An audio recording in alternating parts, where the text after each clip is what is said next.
Da, și mâncat, e plin și pe pernă și pe el. Doamne, mă miram eu că stă el liniștit. Vai de capul meu, cât o fi mâncat din ea? Ia, a închis-o. Of, Doamne, Timo. Ce să mă uit în cutie, că e plin. Ia, Timo, nu pe plapul mami.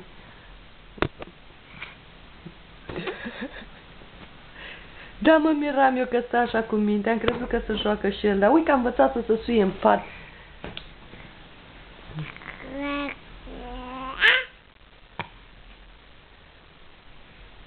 Vai de capul meu, a făcut plin, trebuie să bag pătura la spălat. Perna.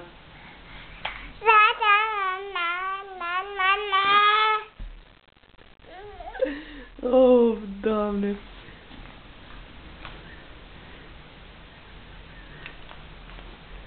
Hai, de la mami. Oh. Ce dai? Oh.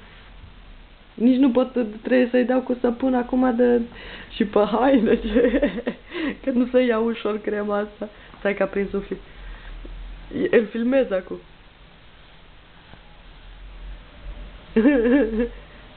Stai că a prins un fir de păr.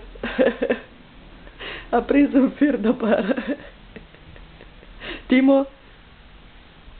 Da, nu vezi că a deschis-o singur.